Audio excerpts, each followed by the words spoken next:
नमस्कार, मंत्रालय में आपका स्वागत है।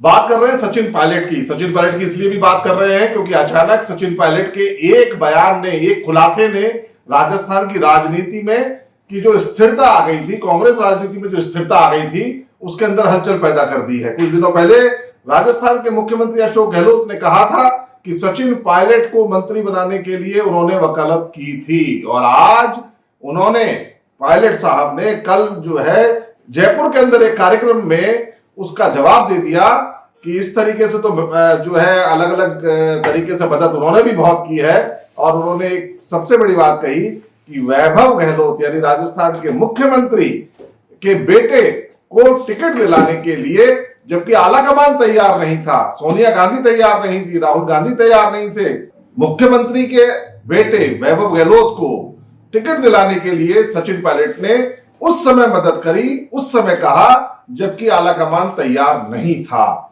सोनिया गांधी तैयार नहीं थी, राहुल गांधी तैयार नहीं थे। उसके बावजूद सचिन पायलट उस समय प्रदेश कांग्रेस के चीफ थे और उन्होंने अपना वीटो इस्तेमाल करते हुए वैभव गहलोत के लिए टिकट ले लिया और उन्होंने ये भी कहा कि वो बड़े मार्जिन से हम सीट हार गए। अब चूंकि सचिन पायलट का ये बयान सामने आया, अशोक गहलोत की कोई प्रतिक्रिया सामने नहीं आई है, लेकिन इन दोनों चीजों से एक चीज तो तय हो गई है कि राजस्थान के अंदर कांग्रेस की राजनीति इतनी आसान नहीं है जितनी दिख रही है। राजस्थान के मुख्यमंत्री अशोक गहलोत ने शानदार बजट दिया है।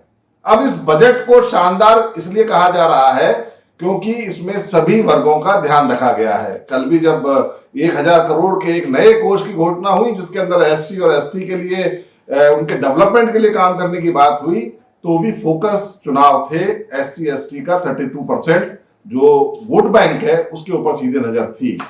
लेकिन मुख्यमंत्री जी, आपकी इतनी शानदार योजनाएं, आपका इतना शानदार काम, आपका इतना शानदार बजट निष्प्रभावी हो जाता है, जीरो हो जाता है जब आपका संगठन निष्प्रभावी हो जाता है, निष्प्रभावी है, शून्य है। देखिए, किसी भी सरकार के अंदर, किसी भी पार्टी के अंदर सबसे ज्यादा इंपॉर्टेंट अगर कोई चीज है तो वो यह है सत्ता में लाने के लिए संगठन। ऐसा नहीं होता कि सत्ता के भरोसे सत्ता हासिल की जा सकती है, ये गलत बात है। सत्ता के भरोसे कभी भी सत्ता हासिल नहीं की जा सकती, संगठन के भरोसे सत्ता हासिल की जा सकती है। और इस समय राजस्थान का जो संगठन है, कांग्रेस संगठन है, हम बार बार कह चुके हैं, बिल्कुल निष्प्रभावी है। डोटासरा फेलियर है। डोटासरा सबसे चर्चित ऐसे चेहरे हैं कांग्रेस राजनीति के राजस्थान के अंदर जिन्होंने कांग्रेस को बहुत ज्यादा डैमेज किया है। रीट का मामला हो, आरएस भर्ती परीक्षा का मामला हो, कांग्रेस के अंदर रहते हुए जो है कुछ भी नहीं कर पाने का मामला हो, इन सब को देखते हुए एक तरीके से डोटासरा फेलियर साबित हुए हैं। अब डोटासरा इसका जो इस सब चीजों की बातों को लेकर के कई कहते हैं आलाकमान के लेवल पर पेंडिंग है, लिस्ट है, कोई कहता है मुख्यमंत्री के लेवल पर पेंडिंग है, लेकिन असल में आपके शानदार बजट को जब तक कांग्रेस संगठन के कार्यकर्ता निचले स्तर तक नहीं पहुंचाएंगे तब तक किसी को पता ही नहीं लगेगा। और भारतीय जनता पार्टी इसमें बहुत ज्यादा चतुर है, वो बोलने में भी चतुर है, उसका संगठन भी बहुत मजबूत है आपसे ज्यादा। और सबसे इंपॉर्टेंट चीज यह है कि भारतीय जनता पार्टी के ग्रास रूट तक, यानी कि बिल्कुल निचले स्तर तक, बूथ स्तर तक कार्यकर्ता मौजूद है जो डेली 24 घंटे भारतीय जनता पार्टी के लिए काम कर रहा है। उसको कमल का निशान जिताना है, चाहे वसुंधरा आए, चाहे सतीश पूनिया आए, चाहे ओम बिरला आए, चाहे कोई भी आए। हमारे यहां पर तो अभी आप लोगों को ये समझा रहे हैं कि सतीश, मतलब इन आपके जो बयान है, दोनों के बयान में कहूंगा, चाहे सचिन पायलट हो चाहे अशोक गहलोत हो, इससे कांग्रेस की किरकिरी होती है इस तरीके के, क्योंकि शुरुआत तो अशोक गहलोत करते हैं, ये भी तय है। आपने कहा कि आपने सचिन पायलट को मंत्री बनवाया था किसी टाइम पर, उन्होंने तुरंत कह दिया कि उन्होंने वैभव, मतलब कुछ समय बाद में उसका जवाब आ गया कल कि वैभव गहलोत को जो टिकट है वो सचिन पायलट के कहने पर मिला था, अशोक गहलोत के कारण वो टिकट नहीं मिला, और जबकि ये पता था कि वैभव गहलोत हारेंगे। तो ये सब स्थितियां इसलिए बनती हैं क्योंकि कांग्रेस के अंदर अभी तक पशुपेश की स्थिति बनी हुई है। एक मैं आपको बता दूं कि सचिन पायलट कांग्रेस के लिए ऑक्सीजन की तरह हैं। आप माने या नहीं माने, आज मेरी बात को हो सकता है अशोक गहलोत के समर्थक हो सकता है इसको अन्यथा लेते हैं, कभी कहते हैं कि आप सचिन पायलट के चमचे हैं, ऐसा नहीं है।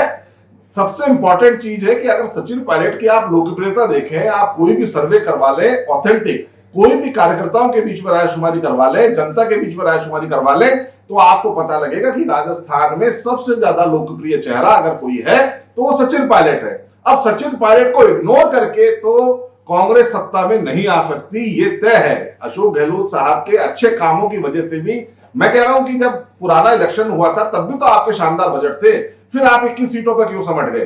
फिर दोबारा जब सचिन पायलट ने कमान संभाली तब जाकर के आप इसको पुनः सत्ता में स्थापित हुए, क्योंकि संगठन उस समय सत्ता तो थी नहीं आपके पास में, संगठन नहीं था, संगठन सचिन पायलट के हाथों में था। तो ऐसी स्थिति के अंदर कि आने वाले समय में अब देखिए स्थिति क्या हो रही है, मतलब मुझे भी कई बार तो बहुत हंसी आती है कि मुख्यमंत्री हो या प्रदेश अध्यक्ष हो, कोई भी हो, जब ये कार्यकर्ताओं की मीटिंग लेते हैं या मिनिस्टर्स की मीटिंग लेते हैं तो ये बोलते हैं कि कांग्रेस हमेशा जीवित रहेगी। इंदिरा जी के टाइम में 77 की बात करने लग जाते हैं, कभी किसकी बात, बीजेपी की बात करने लग जाते हैं कि बिल्कुल हम 0 पर चले गए थे, हम 2 सीटों पर सिमट गए थे और उसके बाद हम दोबारा हो गए। मतलब कहने का मतलब क्या है कि आप दोबारा वापस, मतलब कार्यकर्ताओं को ये बता रहे हैं कि हम चाहे 0 पे चले जाए लेकिन हम वापस आएंगे, कितने टाइम में आएंगे? कार्यकर्ता अब इस तरीके के इंतजार नहीं करेगा। 77 वाला कार्यकर्ता आपको 2023 में नहीं मिलेगा।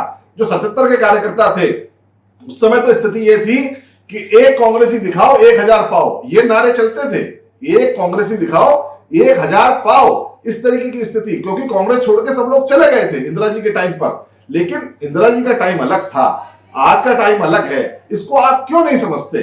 और आप उन 77, मतलब वही वाली बात जो नेहरू जी की बात मोदी करते हैं, आप इंदिरा जी की बात करने लग जाते हैं, उस समय की बात करने लग जाते हैं। आज का युवा बदल चुका है, आज का वोटर बदल चुका है, निष्ठावान चीजें खत्म हो गई हैं। आज की स्थिति यह है कि जो देगा वो लेगा, सबसे इंपॉर्टेंट। और दूसरी चीज ये है कि जहां पर भी कंफ्यूजन की स्थिति होती है, जैसे कांग्रेस पार्टी के अंदर कंफ्यूजन की स्थिति हमेशा रहती है, तो वहां पर सप्लीमेंट्री कोई भी पार्टी होती है, जो भी कोई भी पार्टी उस समय होती है, वो वोट बैंक उसकी तरफ चला जाता है। जैसे पंजाब में हमने देखा कि भाजपा अकाली को नकार दिया था, फिर कांग्रेस आई और कांग्रेस की अंदरूनी राजनीति के कारण वो पूरा का पूरा वोट बैंक आपकी तरफ चला गया और आप पूरे पुरजोर तरीके से सत्ता में आ गई।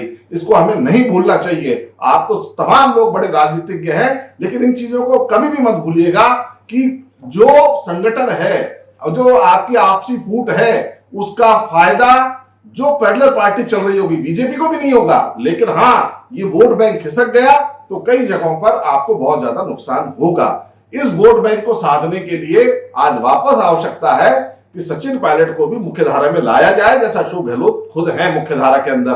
केवल सचिन पायलट ये चाहे कि अशोक गहलोत को हटा दो और अशोक गहलोत ये चाहे कि सचिन पायलट को हटा दो, ऐसी स्थिति के अंदर कभी भी राजस्थान में दोबारा कांग्रेस नहीं आ सकती।